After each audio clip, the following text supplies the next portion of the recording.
Hoje, as nossas aulas serão ministradas pela doutora Ana Maria e doutora Ana Cléia, que vão trazer para a gente as principais apresentações em oncologia clínica no San Antônio. Então, Ana Maria, pode começar. Então, vamos lá, boa noite a todos. A gente dividiu, então, eu vou falar inicialmente sobre o câncer de mama, doença localizada, aí vou estar falando sobre o tratamento da doença neoadjuvante e depois adjuvante, os principais artigos que foram apresentados lá em Santo Antônio. A Ana depois vai dar sequência e vai falar sobre o câncer de mama metastático.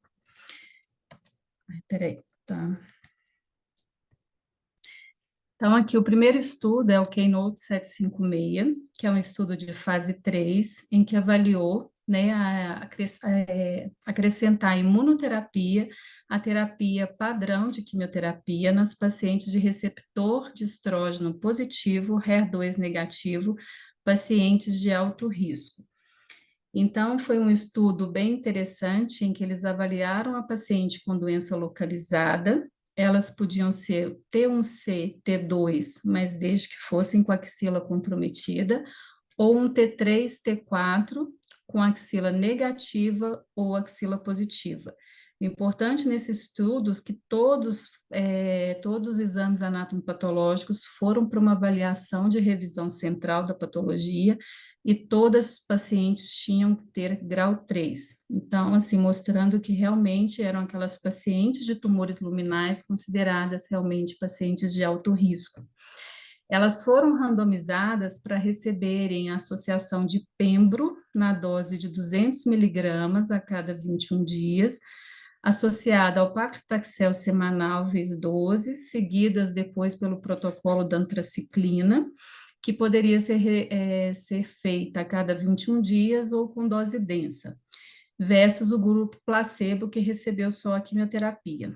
Essas pacientes, elas eram operadas e na sequência mantinham o pembro como um tratamento adjuvante por 6 meses, associado à terapia endócrina por 10 anos, e o grupo placebo com a terapia endócrina. O endpoint primário desse estudo foi a resposta patológica completa.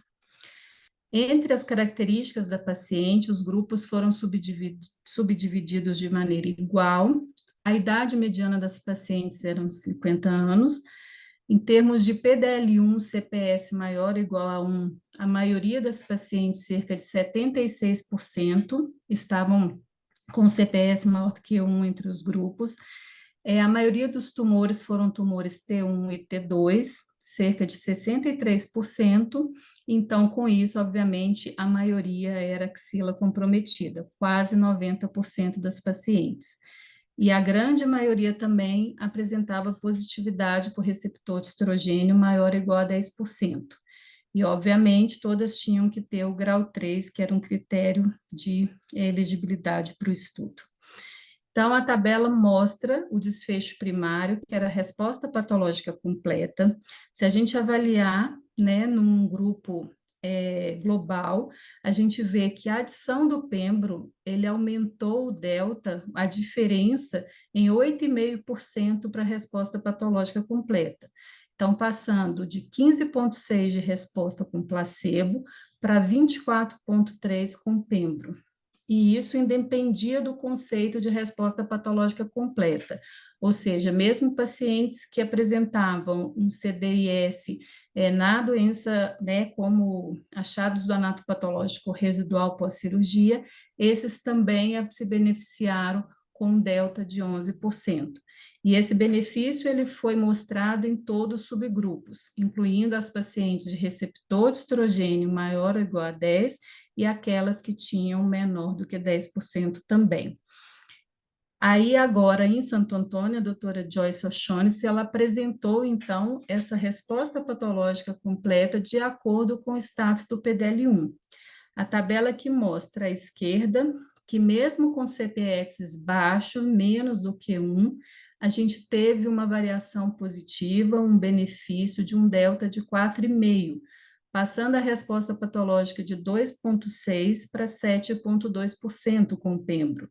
E no outro extremo da tabela, quando os CPS são bem significativos, maior do que 20 ou igual a 20, a gente teve uma variação de delta de 17,4, chegando a respostas patológicas completas um pouco mais de 50% das pacientes.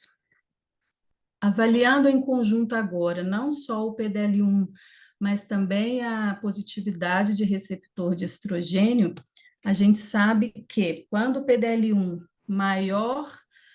menor do que 1 e a população do receptor de estrogênio maior ou igual a 10%, o Pembro adicionou 4,6% de benefício em termos de resposta patológica completa. Se a gente avalia a mesma população de receptor de estrogênio maior ou igual a 10%, porém com o CPS maior ou igual a 1, essa delta, essa diferença chega a 9,2%, mostrando taxas de até 27,6% de resposta patológica. Só que mais importante ainda é o grupo que tem baixa expressão de receptor de estrogênio, ou seja, menor do que 10%, e o CPS maior ou igual a 1, o delta nessas pacientes chegou a 24,2, ou seja, uma taxa de resposta patológica alcançando em torno de 57,6% para o grupo que utilizou o pembrolizumab. Foi feita uma análise do RCB também, e obviamente RCB 0 ou 1 foi identificado em maior percentual no grupo do pembro, 35 versus 23,6. Com relação aos eventos adversos, já são os eventos que a gente já está acostumado quando se utiliza a imunoterapia.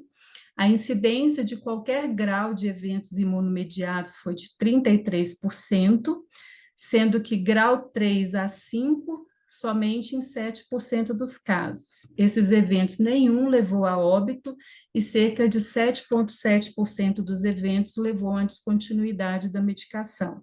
E dentre os eventos mais comuns, a gente tem principalmente o comprometimento da tireoide, com o hipotireoidismo representando 17,5% no percentual. Então, o Keynote, como conclusão, é o primeiro estudo de fase 3, que avalia, então, a imunoterapia em câncer de mama, receptor hormonal positivo, HER2 negativo, pacientes consideradas de alto risco em estadia inicial, e ele teve o seu desfecho primário alcançado. Então, na população em geral, né, o Pembro ele chegou, então, a aumentar a taxa de resposta em 8,5%, independente do status do PDL1. E uma magnitude maior de benefício em termos de PCR foi vista, então, em pacientes que têm também scores mais elevados do PDL1-CPS e tumores com receptor de estrogênio baixo, aqueles pacientes com tumores menor ou igual a 10%, que inclusive hoje a gente já tem que talvez considerá-las como aquela população também como um tumor triplo negativo, uma vez que a gente entende que muitas dessas pacientes têm os tumores basais e vão ter uma resposta realmente bem significativa quando se associa à imunoterapia.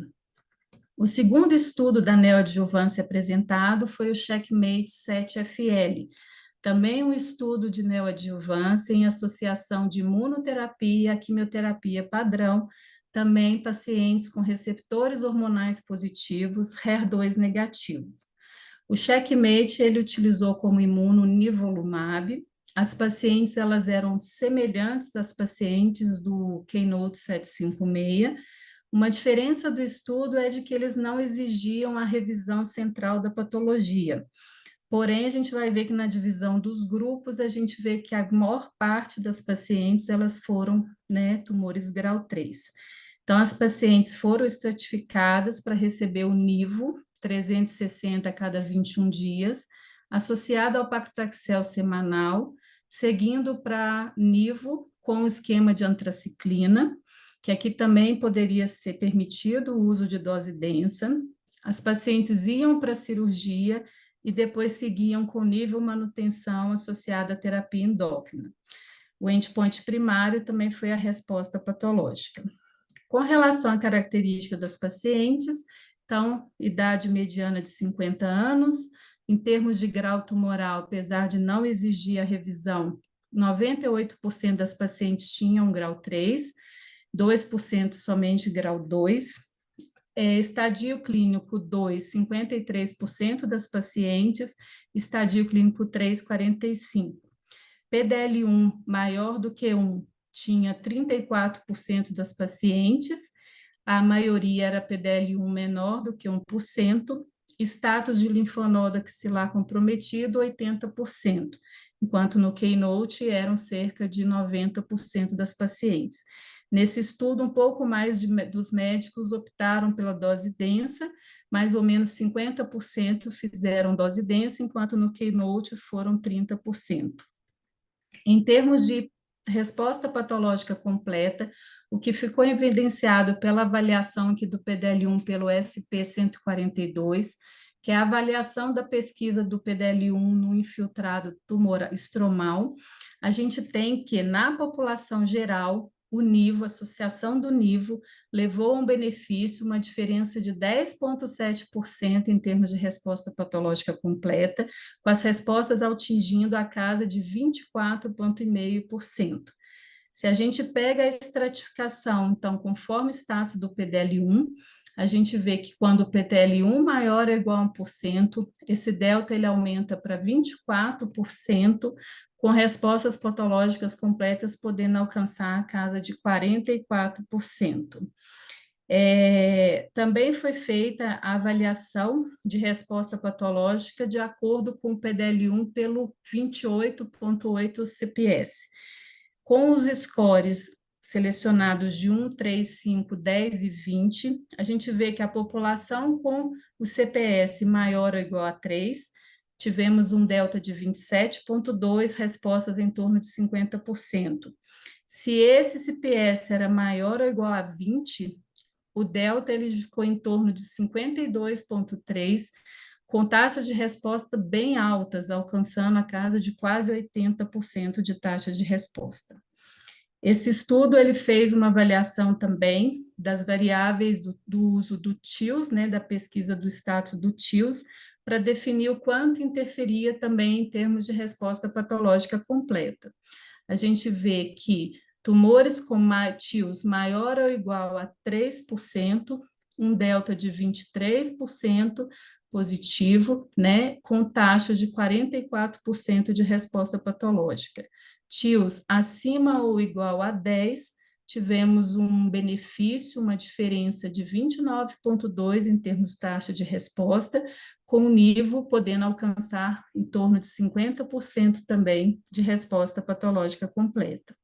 Então, em conclusão, o CheckMate, então, também é um estudo que avaliou a neoadjuvância com imunoterapia nas pacientes HER2 positivos, receptor hormonais positivos, HER2 negativos, de alto risco, com altos níveis de TILS, maiores expressões de PDL1 e menor taxa de receptor de estrogênio. Então, quanto maior PDL1, maior taxa de resposta. Eles fizeram uma avaliação para ver se havia influência do índice de KM67 em termos da resposta patológica. Isso não foi observado nenhum benefício associado. E houve uma concordância moderada, né, observada entre os PDL1 pela técnica do SP-142 e do 28,8, com uma menor concordância entre o status de PDL1 e do TILS. E análises exploratórias estão sendo realizadas para detectarem realmente quais são as pacientes com esses tumores, né, com essas características que vão se beneficiar da associação do nivolumab. Então, agora falando do tratamento adjuvante, tivemos também alguns estudos importantes. O primeiro dele é o KETTERING, um estudo que todo mundo já conhece, que a gente já utiliza na prática, que é a adição de TDM1 após tratamento neoadjuvante nas pacientes de tumores HER2 positivo, quando se não alcançam resposta patológica completa, ou seja, quando presença de doença residual. Então, o desenho de estudo, que todos já conhecem, A paciente tinha que ter feito no mínimo 6 ciclos de químio, no mínimo 9 semanas de trastuzumab, era permitido o uso do duplo bloqueio também. Elas tinham que ter doença residual ou na mama ou na axila e eram randomizadas para receberem o TDM1 versus o trastuzumab isolado por 14 ciclos. Então, a característica dessa população do estudo eram pacientes, então, a grande maioria consideradas operáveis, de T1 a T3, N0 a N1. Uma grande parte tinha positividade dos receptores hormonais. A maioria ela foi submetida a trastuzumab isolado, cerca de 80%, e também cerca de 75% receberam antraciclinas prévias. Com relação à apresentação, foi então apresentada análise final de sobrevida livre de doença invasiva nesse segmento de 8,4 anos do estudo. Mostra que o número de eventos realmente é menor do que os eventos quando utilizado somente o trastuzumab. Então, tivemos 146 eventos versus 239 com trastuzumab, com um RASA de 0,54 e um P bem significativo.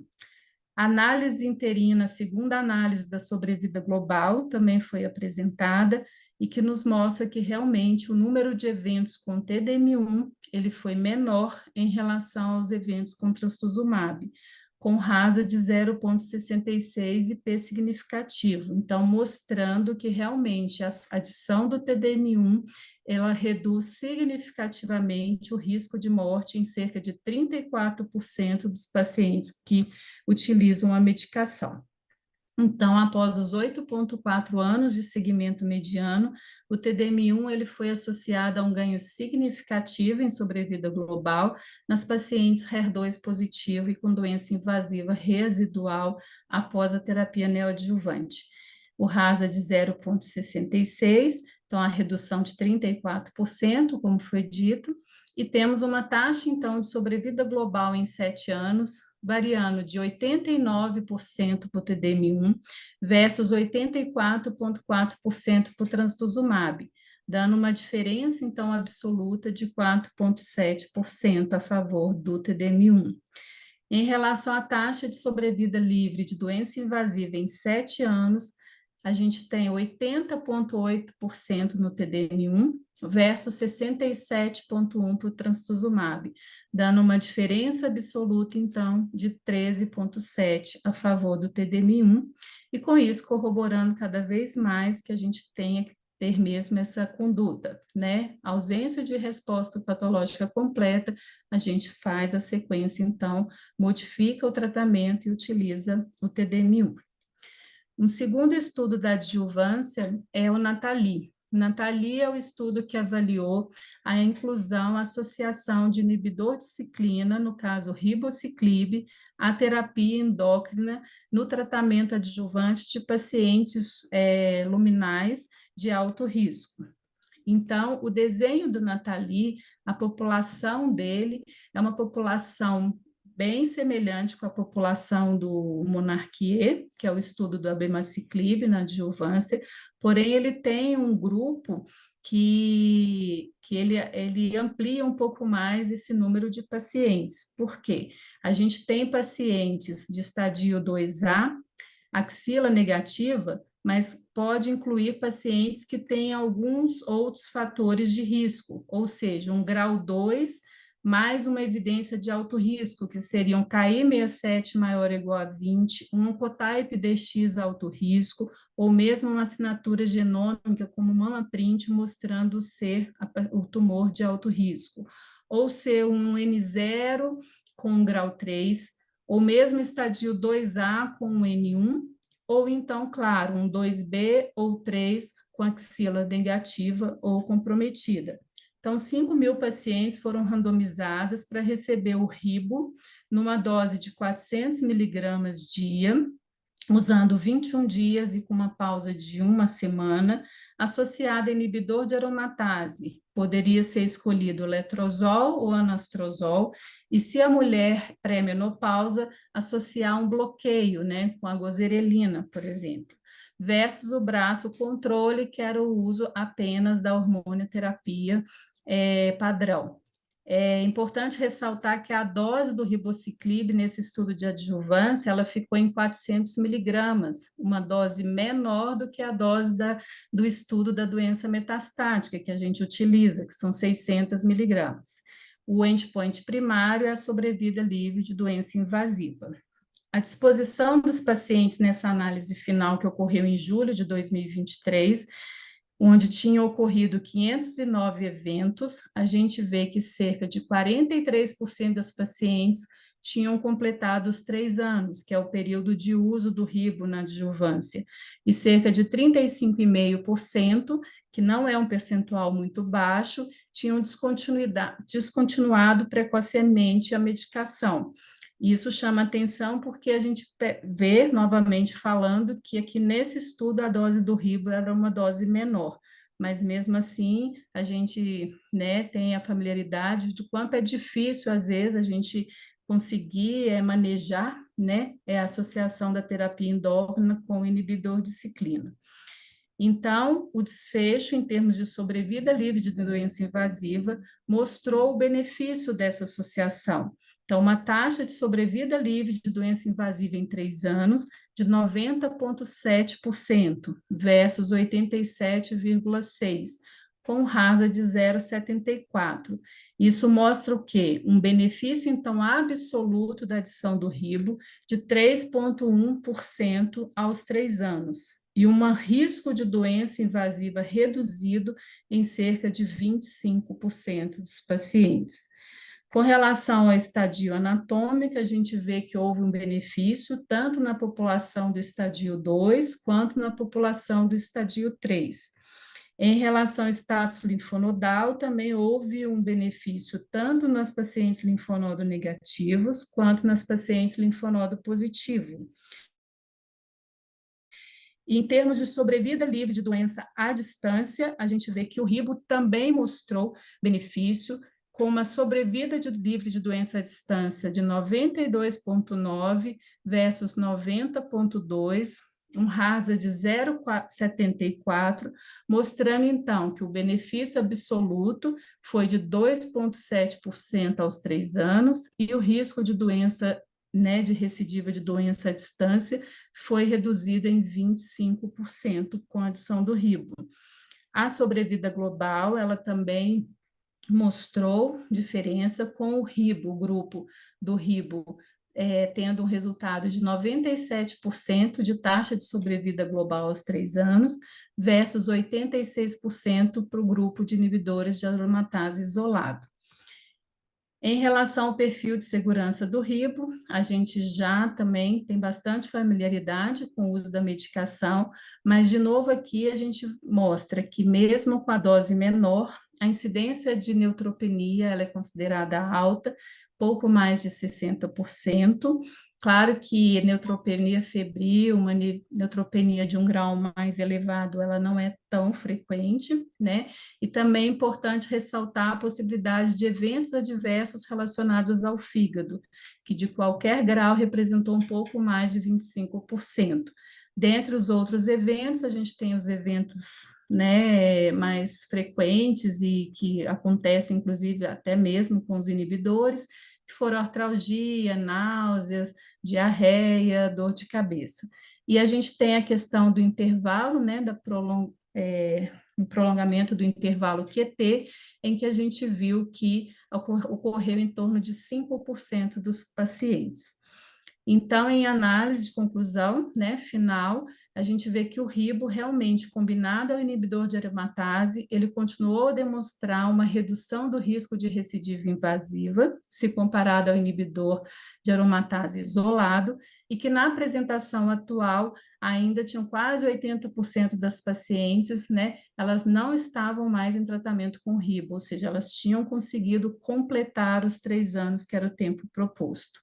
E, por fim, rapidamente, só citar aqui sobre o estudo Alejandra, que é do Impécio 030, um estudo de fase 3 também, que avaliou a adição de imunoterapia como tratamento adjuvante na doença triplo negativa do estadio clínico 2 e 3. Então, assim, esse estudo ele foi feito pensando naquelas mulheres que, por algum motivo, não receberam a quimioterapia neoadjuvante, que é o preconizado para pacientes triplo negativo nesses estadios. No mínimo, tinha que ter 50% de axila comprometida. As pacientes foram operadas, né, e receberam a atezolizumab associada a quimio padrão, de novo, antraciclina, 4 ciclos e paclitaxel semanal, né? E depois que terminava a quimioterapia, ele seguia com a atezolizumab em manutenção. Infelizmente, assim, é um estudo que realmente ele foi negativo, né? O desfecho primário dele, que é a sobrevida livre de doença invasiva nesse segmento de um pouco mais de 2 anos, mostrou que na população geral não houve benefício do ateso, né? Cerca de 127 eventos versus 112 no braço da químio, e também quando se substratificou avaliando o grupo PDL1 positivo, também a gente nota que não teve resultado favorável, né? Cerca de 77 eventos versus 73. Então, foi declarada a futilidade do estudo, porque o HASA de 1.12 ele ultrapassou o limite de futilidade não vinculativo de HASA de maior ou igual a 1 nessa análise. E isso, os autores, né, a discussão sobre o estudo, eles colocam que possivelmente pode ser que a ausência da imunidade tumoral fez com que a imuno, nesse contexto adjuvante, ela não fosse tão efetiva, né? Uma vez que as pacientes já tinham sido operadas e a gente não tinha o tumor. Então, era isso. Ótimo, Ana, obrigada. Eu acho que eu vou separar as apresentações para a gente fazer primeiro as perguntas para você, depois para a Ana Cleia. É, é muito animador a gente ver esses estudos agora em relação aos tumores luminais, né? A gente ficou um bom tempo aí sem ter muita alternativa nova, a gente viu tanta publicação nova em HER2 e triplo e nada para luminal. Então, acho que o Keynote trouxe aí um respiro para a gente em relação à resposta patológica completa. E eu queria perguntar para você, existiu algum desfecho em relação à sobrevida livre de doenças ou à sobrevida global, livre de recidiva? Nesse estudo, não, foi só realmente Agora eles fizeram a abordagem principalmente da resposta resposta patológica, patológica. né? E Uhum, aí, assim, com certeza as análises elas vão continuar acontecendo, né? E eu acho que também, eu imagino que futuramente, talvez não muito longe, a gente tem esses resultados também, né? E a gente sabe que essas pacientes tumores luminais, elas, muitas delas a gente vê, né, no dia a dia, que elas fazendo a quimio isolada, a gente não consegue alcançar, às vezes, muito, né, resultados muito efetivos, a taxa de resposta patológica é baixa. Então, se a gente conseguir, né, for possível selecionar aquelas que realmente são de alto risco, que entram nesses critérios, eu também fico bastante, né, assim, empolgada com esses resultados. A gente já vê resultados maravilhosos na doença triplo negativa, então acho que essas pacientes também vão se beneficiar. com certeza. Alguém quer fazer alguma pergunta? Algum comentário para Ana? Ana, eu vou pedir para você parar de compartilhar tua tela para eu conseguir ver se tem alguém querendo levantar a mão. Parou? Não, Não? Então, peraí. em cima. E agora? Agora sim. Uhum. Joia. Nenhuma perguntinha? De repente fica para o final, então. Então, Ana Cleia, quer começar a compartilhar tua tela para a gente dar sequência? Sim, deixa eu colocar aqui para ver se já vai rapidinho.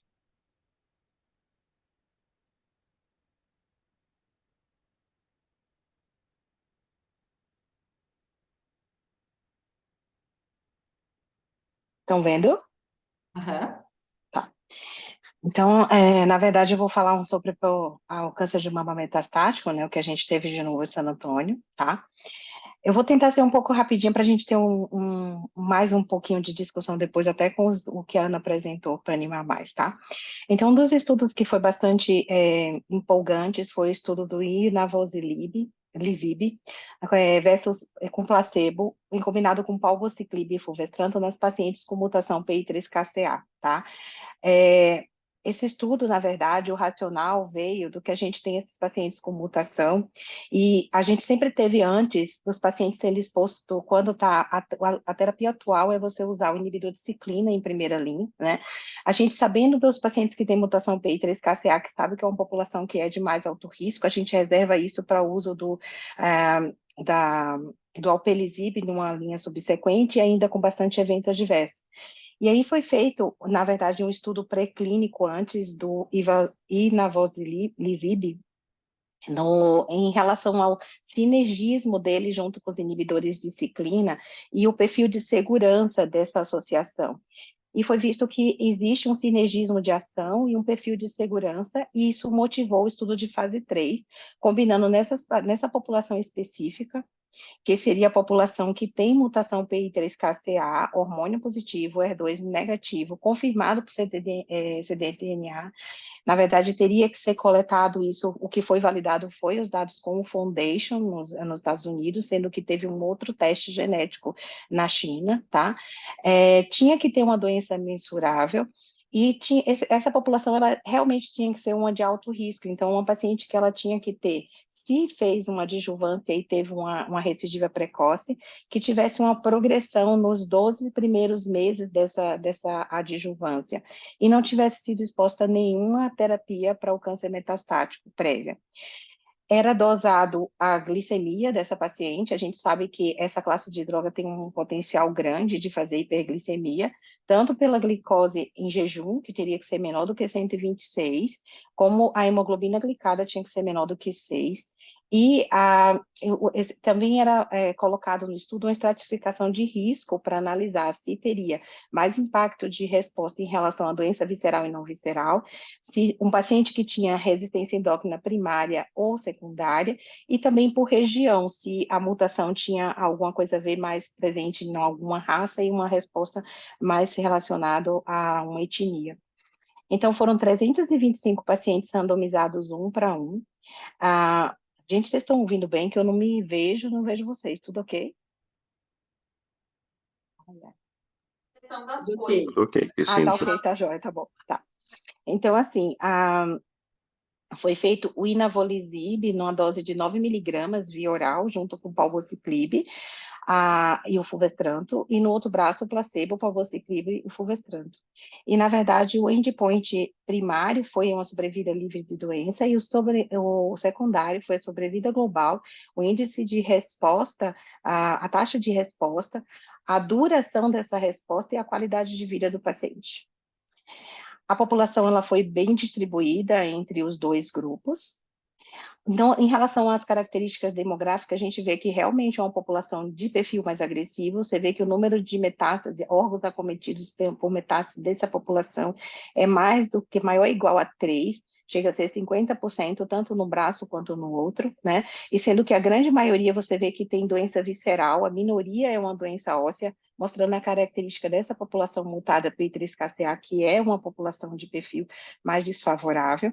E o interessante é que é visto assim, não foi observado em relação à raça, que essa mutação tivesse tão prevalente, pelo menos nesse estudo, na população negra, né? Era mais nos brancos e nos asiáticos.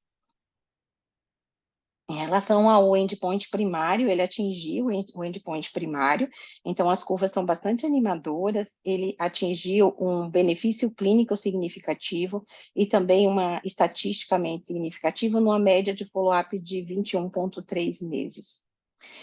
Você vê que em relação a todos os subgrupos menor idade, menor do que 65 anos, maior do que 65 anos, a raça, você vê que tem um perfil mais favorável para a combinação com o inavo, tá? E em relação a secundário, apesar do desfecho que ainda não fechou pelo número de eventos não ter sido alcançado, a gente vê uma tendência à sobrevida global favorável para o braço da terapia experimental com inavo.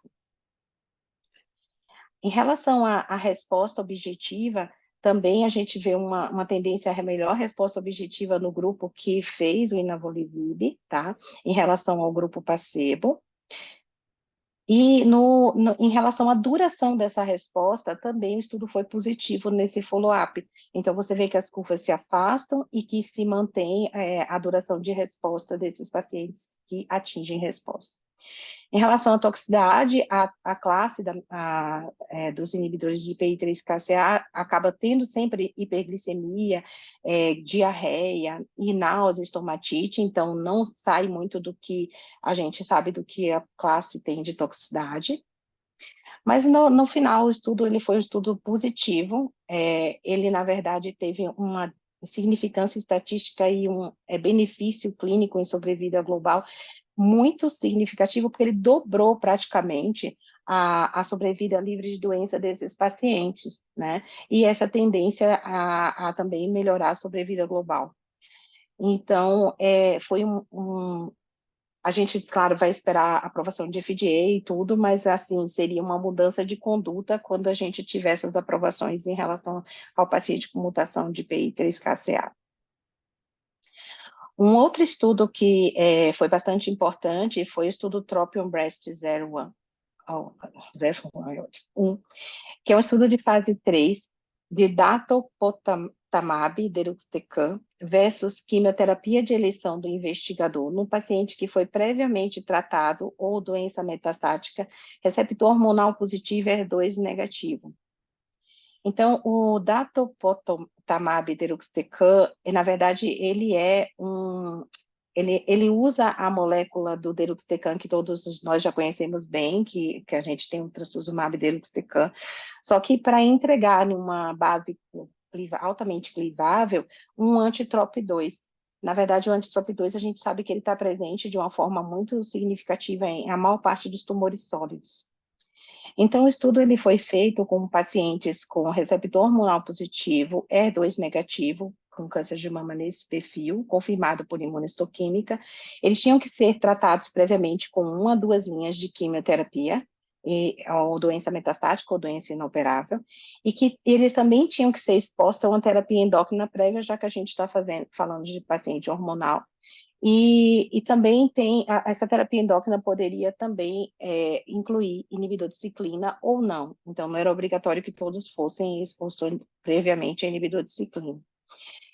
Então, foi uma randomização 1 para 1, né? Em que no braço do datoderuxtecan, a gente teve 365 pacientes, no braço de escolha do investigador, 367 pacientes, sendo que as drogas permitidas são aquelas que geralmente a gente utiliza na doença hormonal, quando tem progressão a inibidor de ciclina, né, ou uma doença mais agressiva que a gente acaba utilizando iribulina, vinorelbina, gemcitabina, capecitabina. E os endpoints foram sobrevida livre de progressão, né, e a sobrevida global também, e essa sobrevida era uma livre de progressão pelo investigador e também por critérios de RECIST. E endpoints secundários, a gente tinha a qualidade de vida, o tempo de deteriorização clínica do paciente e o tempo de duração de resposta e o grau de resposta, tá? Então, o estudo ele foi positivo também. Então, o datoderuxtecan, ele teve um benefício clínico da ordem de 0,64 de odds ratio na primeira análise, né?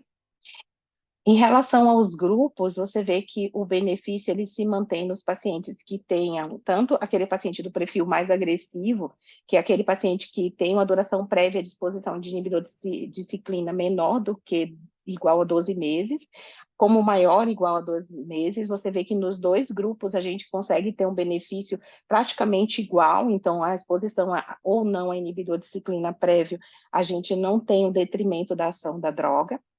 Nos pacientes foi permitido, é claro, entrar pacientes com metástase cerebral, contanto que não tivessem sintomáticos, até os pacientes foram tratados e tivesse atividade ainda cerebral da doença, se eles não tivessem precisando de tratamento sintomático para a metástase, eles podiam entrar, e nessa população a gente vê que também tem resposta nos pacientes que tinham metástase cerebral. O tempo para uma terapia subsequente, ele foi prolongado, que era mais um dos endpoints, na verdade, secundário. E em relação à segurança da droga, a gente vê que, na verdade, a droga ela foi bem tolerável, né? Em relação à quimioterapia, você não vê, na verdade, o grupo que faz quimioterapia, ele tem até mais toxicidade maior ou igual a 3 do que o grupo que tem o dato-deruxtecan, tá? E em relação à redução da droga, na verdade, da dose da droga, você teve mais no grupo do dato-deruxtecan, mas teve menos descontinuidade do que no grupo da quimioterapia. O tempo de deteriorização de status clínicos, que é uma coisa que os estudos clínicos de doença metastática estão levando muito em consideração, que é os questionários entregues ao paciente em relação ao quanto que dessa terapia melhorou a qualidade de vida e que eles tinham condição de continuar e sem interromper a terapia, a gente vê que tanto na qualidade de vida quanto em relação à funcionalidade física do paciente, a tolerância à dor, quando o paciente tinha dor, era muito melhor também no braço do dato-deruxtecan. Então, como conclusão, o TROPION-Breast01, ele encontrou essa sobrevida livre de progressão, que era um endpoint primário, tá? Ele, na verdade, além disso, apesar dos dados ainda serem iniciais, ele tem essa tendência também à sobrevida global, né? E coloca como uma potente, uma grande mudança em relação à opção de tratamento versus quimioterapia daquelas pacientes hormonais, em que quando tinham progressão a inibidores de ciclina, a gente já iria para a quimioterapia numa droga que é uma droga ainda alvo, um ADC. Outro estudo importante foi o S2-CLIMB-02, é um estudo de fase 3, em relação a tucatinib e trastuzumab, na verdade o TDM1, em pacientes previamente tratados da doença HER2 positiva metastático. Esse estudo, na verdade, a gente já tem os dados, na verdade, do primeiro estudo com o tucatinib, que foi o E2-CLIMB-01, né, e que esse estudo era o tucatinib com lapatinib e o trastuzumab, né, e esse estudo, na verdade, como a gente tem uma atividade de TDM1 em sistema nervoso central, o racional é fazer essa associação e tentar ver se teria uma melhor sobrevida livre de doença como endpoint primário, a sobrevida global também para esses pacientes e uma taxa de resposta em relação a esses pacientes. Então, essa população é uma população que ela já teria que ter sido exposta previamente a trastuzumab e às vezes pertuzumab, poderia ser feito os dois, e um taxano prévio, um cenário prévio.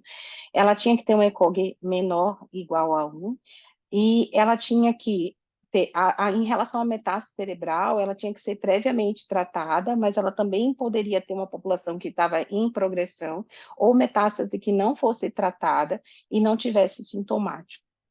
Então, foram 460 pacientes que entraram nesse estudo, numa randomização 1 para 1, sendo que o TDM1 foi feito na dose tradicional do TDM1, associado ao tucatinib, com a droga oral 300 mg, versus placebo. E o estudo, na verdade, a gente tem uma população equilibrada e você vê que a maior parte dos pacientes realmente eram expostos a pelo menos uma linha. A maioria desses pacientes, eles foram expostos a pertuzumab como linha prévia. Em relação a um outro TKI, já que o tucatinib é um TKI, poucos pacientes tinham sido expostos a um outro TKI prévio. Em relação à sobrevida global, à sobrevida livre de doença, a gente vê que foi positivo, mas assim, é um positivo, não é aquele positivo que a gente viu no estudo do tucatinib com lapatinib e trastuzumab, tá? A sobrevida livre de progressão em pacientes com metástase cerebral também foi positivo o estudo. Em relação à taxa de resposta, o estudo também se mostrou positivo em relação à combinação do TDM1 junto com o tucatinib. Em relação às terapias subsequentes, aí a gente vê que, na verdade, os pacientes eles foram praticamente iguais à exposição das terapias subsequentes. Isso é uma coisa importante nos estudos, até para quando se fala em metastático, para ver se a sobrevida global realmente, as populações foram tratadas de uma maneira equivalente. Então, o tucatinib teve resposta, mas o grupo placebo e o tucatinib receberam praticamente as linhas anteriores, as subsequentes, da mesma forma. A sobrevida global, ela teve significância, mas ainda não teve uma significância estatística, mas ainda é pouco tempo de follow-up do estudo. Em relação a dados de segurança, o que a gente tem que tomar atenção quando faz a droga é que a gente tem uma droga que o TDM1 já tem um risco maior de hepatotoxicidade, e o lapatinib, quando você usa o tocatinib junto, isso pode piorar a alteração das enzimas hepáticas no grupo que usa o tocatinib, e a diarreia, tá? Então, a conclusão do estudo, adicionar tucatinib ao TDM1 melhorou a sobrevida livre de doença de uma forma significante nos pacientes tratados previamente, com um odds ratio de 0,76, né, que é um bom benefício clínico, mas ainda sem a significância estatística. A média dos pacientes, o que chama mais atenção é a média de sobrevida dos pacientes com metástase cerebral, mostrando que a droga tem uma atividade boa cerebral, mesmo naquela população que está em progressão. Então, você vê que nessa população específica o benefício é maior. Os eventos adversos, como eu tinha comentado, são maiores no grupo que tem associação de tucatinib, como a gente vê em associação de duas drogas com perfil de toxicidade já conhecido.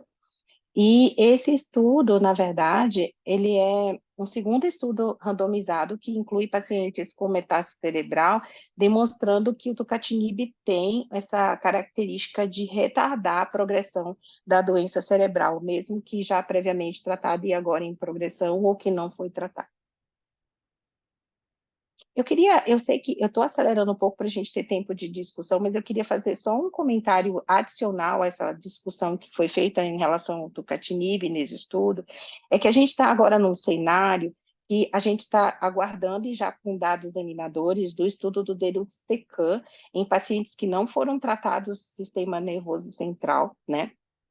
E aí a grande discussão a gente tem o deruxtecan que vai vir com dado bem animador para essa população específica, e quando você compara os dados do estudo com o TDM1 e tucatinib versus o que a gente tem de dado do TDM1 com lapatinib e trastuzumab, praticamente essa combinação, apesar de ser positiva e ser mais uma alternativa de tratamento, ela vai ser praticamente a nossa terceira para aquela população que realmente ou a gente não pode fazer capecitabina porque ele tem uma deficiência de enzima de degradação da fluopirimidina, né?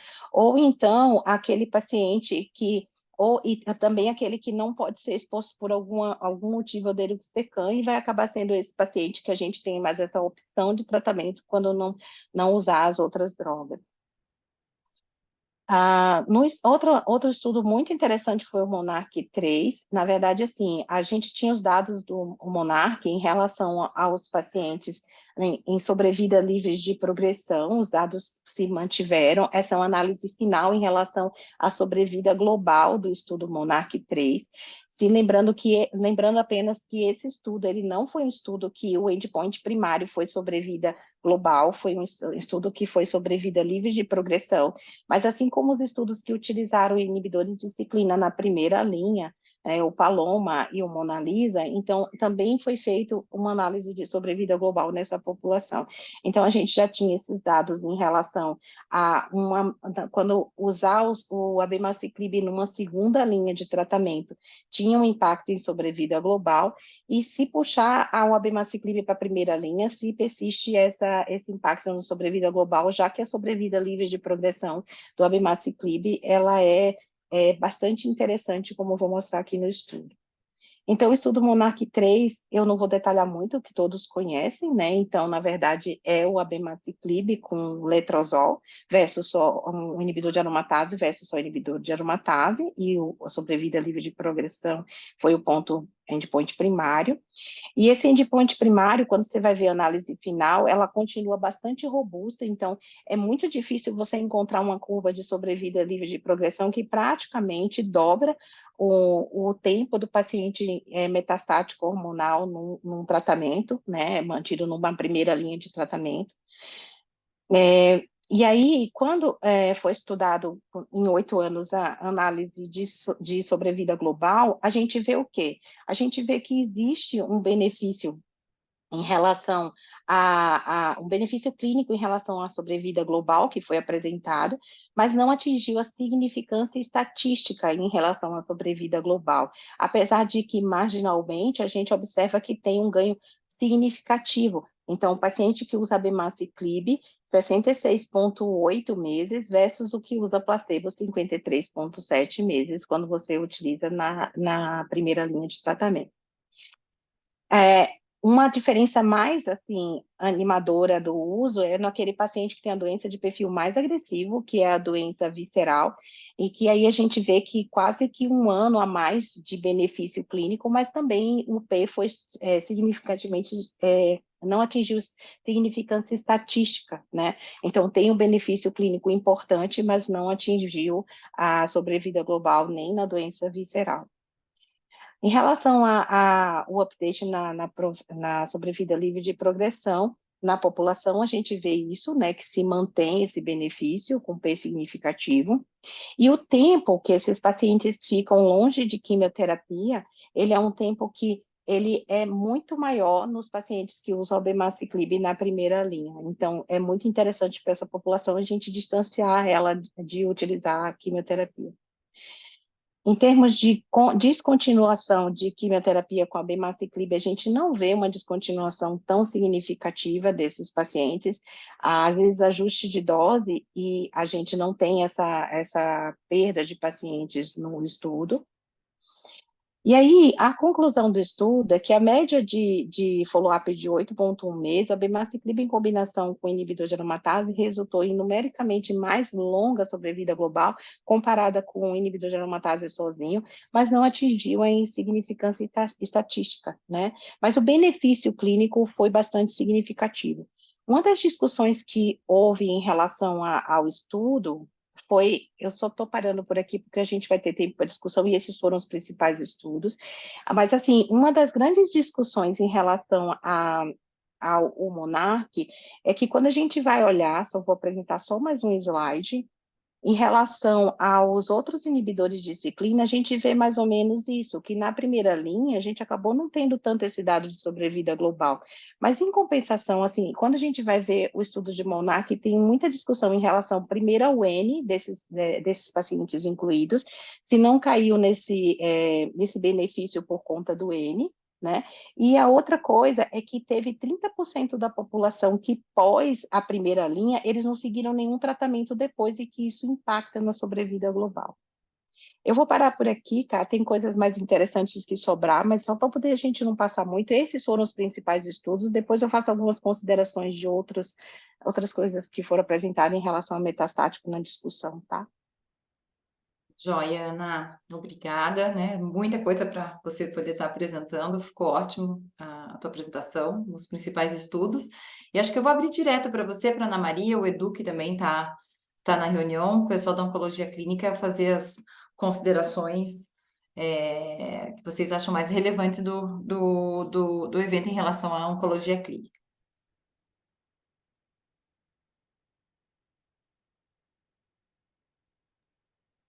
Então, todo mundo tímido? Eu acho que os mais, assim, que me chamaram a atenção, assim, teve na questão ali da doença não metastática. Eu não consegui chegar antes, a internet está horrível, já caiu acho que umas 2 vezes aqui.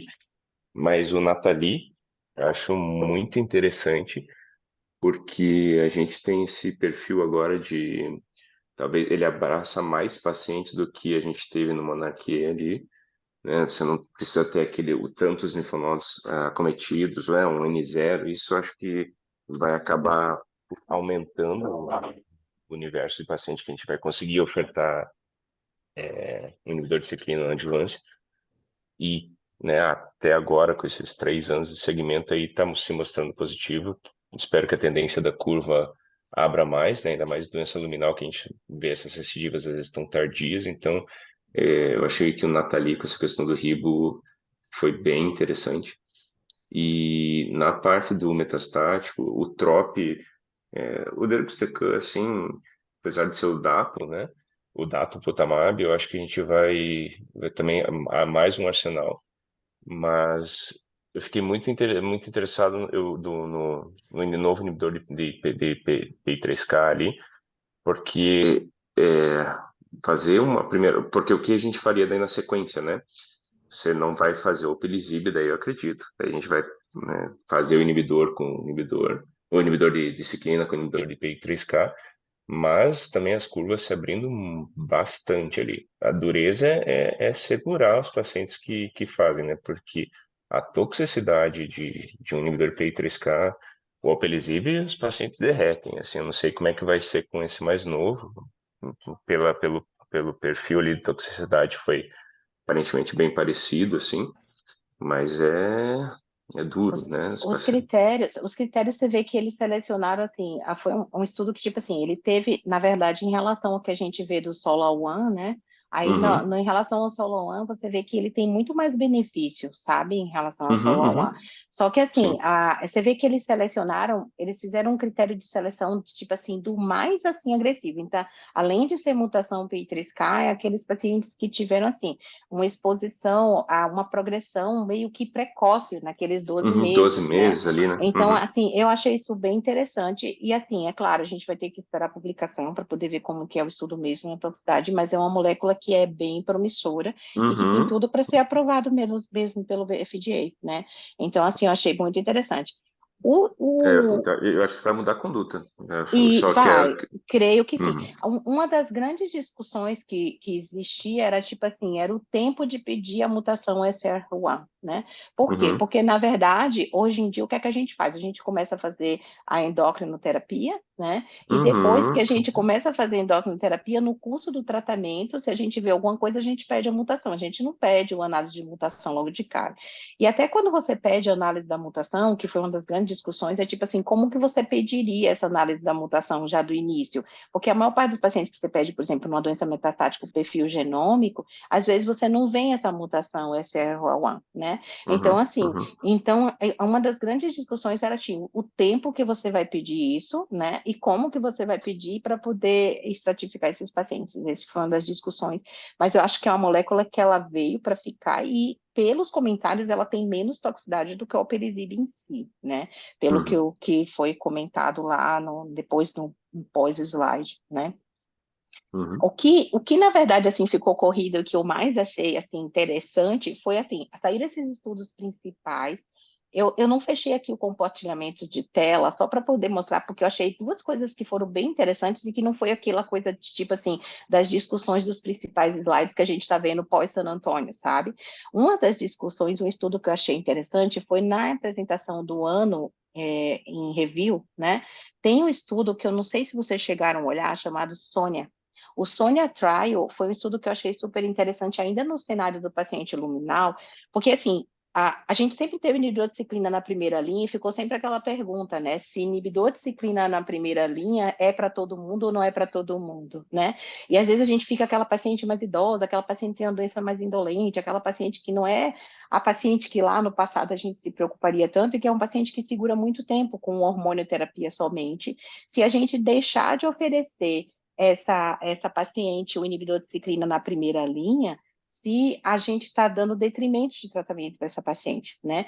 E aí, o que é que eu achei interessante do Monarch, o Monarch 3? Primeiro que o Monarch 3, junto com o Mona Lisa e o Paloma, eles acabaram o quê? Mostrando tudo o que a gente imaginava ao contrário. A gente imaginava que a sobrevida global, ela ia mudar bastante quando você coloca o inibidor de ciclina na primeira linha. Porque, por exemplo, quando você vai ver no Monarch 2, a gente vê que teve essa mudança quando você coloca na segunda linha. Então, foi uma coisa que me interessou muito, foi esse manejo de como usar os inibidores de ciclina. E no Sonia Trial Design, o que que aparece? Você vê que esse estudo é um estudo interessante porque ele faz o quê? Ele faz entre usar ou inibidor de ciclina antes, com o inibidor de aromatase e depois o fulvestranto, ou fazer o inibidor de aromatase sozinho e depois o fulvestranto e inibidor de ciclina. E o endpoint dele foi sobrevida livre de doença, depois dessas duas linhas, e o secundário, qualidade de vida, sobrevida global, e o custo-efetividade, que é uma coisa importante, né? Olha o estudo. Quando você vê a sobrevida livre de doença, vocês conseguem ver bem isso aqui? Que depois eu paro o compartilhamento. Aí, assim, quando você vai ver a sobrevida livre de doença usando o inibidor de ciclina na primeira linha, aí você imagina assim, deixa eu só colocar a tela maior, que aqui ficou pequenininha. Então, a gente vê que colocar o inibidor de ciclina na primeira linha, nossa, a curva super abre, né? E aí, quando você coloca em relação na segunda linha, aí você diz, nossa, a curva não abre, né? Só que quando você vai ver a sobrevida global, você usar na primeira e na segunda linha, não muda a sobrevida global significantemente, né? Então, assim, isso não é a discussão de tudo isso não foi em relação a gente mudar a prática clínica, a gente ainda vai continuar, é óbvio, usando inibidor de ciclina, mas abre uma janela de aquele paciente, por exemplo, mais idoso, paciente que a gente não queria usar a toxicidade de inibidociclina na primeira linha, e a doença é uma doença, tipo assim, ósseo exclusivo, um paciente muito idoso, a gente conseguia ainda resgatar e ainda ter benefício de sobrevida global usando inibidociclina na segunda linha. Não sei se vocês viram essa apresentação especificamente. Alguém, eu não estou ouvindo vocês, tá, gente? Não, acho que Eu não. tinha dado, não, eu tinha dado uma olhada assim, doutora. E, inclusive É. até foi discutido num masterclass lá que eu fui no Einstein, eles também discutiram exatamente, eles apresentaram esses slides Uhum. e uma coisa importante é, claro, aqui a gente tem, lá nos Estados Unidos, como é seguro saúde, eles tentam, apesar de ser tudo dolarificado, né, eles tentam diminuir custo, né? E acho que é exatamente esse cenário, de você tentar poupar um inibidor de ciclina que é muito mais caro, uma segunda linha por ir mostrando que não teve benefício, não teve prejuízo na sobrevida, né? Então isso foi E mesmo sem custo, sabe, Du? Até aqueles pacientes que, na verdade, não é nem pelo custo, mas por não expor uma toxicidade que às sim, uma vezes, né? toxicidade. Faz Isso. às vezes uma idosinha que não, sei lá, você vai fazer uma BEMA, vai ter diarreia, vai desidratar, vai ter uma alopecia grau 1, mas que vai trazer desconforto. Então, é duro isso. E. Eu, desculpe, Não, então. pode falar, pode falar. Não, a doutora comentou desses estudos assim menores. Teve um pôster que eu já tinha visto um pré, eu acho que foi em 2021, e que agora eles trouxeram dado que foi o Fergen, né, de... Mas eu não vi muita discussão sobre isso, que Ah, é não, aquele não teve. De de você fazer associar com bloqueio só, R2. só trastuz e pertuz em doenças de baixo risco, fazer só trastuz e pertuz adjuvantes e omitir a químio, né? Não, Isso não aí eu foi. achei interessante. Faz uns 2 anos que eu tô acompanhando, assim, acho que foi a primeira vez que eles trouxeram alguma coisa assim. Eu achei que ia fazer mais barulho, mas não fez. É. Mas parece que vai ser positivo. Uma outra coisa que foi discutido bastante foi, na verdade, teve um estudo de ADC, quando a gente fala do TROP, né?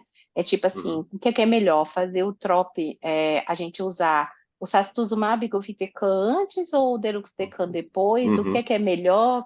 Qual é a gente não tem a resposta, né? Então foi uma discussão bem ampla em relação a isso em San Antônio. Só estou colocando umas outras coisas que foi bastante discutido e que eu acho que é relevante. É que o que a gente sabe é o que hoje, que o primeiro ADC que você usa vai responder mais, uhum, mas a gente não uhum. sabe, e é para qualquer um que seja o primeiro, né? E a gente está faltando dados para poder a gente decidir qual, que é mais ou menos esse daqui, uma avaliação disso tudo, né? E uma outra coisa em relação a novas moléculas, e na verdade eu vou parar o compartilhamento para falar uma outra coisa que eu achei bem legal, que eu não enxergo ninguém quando eu estou fazendo isso aqui. Peraí. Ai, Jesus. Aí uma outra molécula que eu achei, um outro estudo que eu achei interessante foi um estudo que eu não consigo compartilhar. Peraí. Geralmente é na parte superior ali da tela. Eu tô nela e eu bato aqui, não vai. Aqui, achei, pronto. Então, assim, um outro estudo metastático que eu achei interessante, na verdade, é que, assim, isso tudo de segmento, tá, gente? Aí não é novas drogas, mas de conduzir paciente. É que os pacientes que a gente tem triplo negativo e que a gente usa pembro mais quimioterapia com carboplatina, ah, na primeira, tipo assim, na primeira linha, então, depois que esses pacientes continuam tendo resposta, então não tem, o que teria do estudo é você seguir até o que a gente faz nos pacientes metastáticos. Então, a gente segue até que tenha uma toxicidade que limite a gente de usar uma droga e tirar uma droga, né? E aí foi feito um estudo que quem apresentou foi a doutora Hope Hugo, que é um estudo que, na verdade, apesar dele ter sido negativo para o que ele foi planejado, que é depois você pegar aqueles pacientes que fizeram quimioterapia e tiveram a melhor resposta depois de 4 ciclos químio e pembro na primeira, você parar a quimioterapia e seguir um braço pembro e olaparib e um outro braço pembro isolado, né? E parar a quimioterapia desses pacientes. Esses pacientes já tinham obtido essa resposta e para a quimioterapia. E aí o que é que acontece? Eles não fizeram estratificação assim para entrar nessas duas linhas de olaparib, eles fizeram meio aos moldes do que a gente faz com o ovário, que não é todo mundo que a gente analisa, e faz o olaparib, que é o inibidor de PARP, porque você tem o benefício das platinas, para como se fosse continuar esse benefício da platina, se em mama seria da mesma maneira. E, claro, que separaram depois as pacientes mutadas, KPS, tudo organizadinho do jeito que, bem desenhado o estudo. E o que foi interessante do estudo é que as pacientes, elas, apesar de não ter o benefício da adição do olaparib, as pacientes mantiveram o benefício da quimioterapia com 4 ou 6 ciclos de quimioterapia com pembro, quando elas seguiram só pembro isolado conseguiu manter a resposta dessas pacientes. Então, esse estudo, ele deixa a gente um pouquinho mais sossegado quando você quer parar a quimioterapia antes do estudo de primeira linha. Então, esse foi um outro dado de San Antônio que eu achei bem importante para a gente rever em prática clínica. Acho que é isso, tá? Ai, que bom. A gente já passou um pouquinho do horário, Muito. é bastante coisa, né? Não tem jeito. Mas foi ótimo, acho que vocês duas trouxeram as atualizações mais importantes para a gente. Obrigada, né, pelas duas, pelas Anas estarem aqui hoje. E nossa agenda, né, como mudou um pouquinho, semana que vem a gente não tem reunião, mas na outra a gente tem Tumor Board. Então, boa noite a todos, um bom descanso e até daqui 15 Boa dias. noite. Boa noite. Obrigada, gente. Boa noite a todos. Obrigado, doutora. Boa noite. Boa noite, pessoal. Tchau, tchau. Boa noite.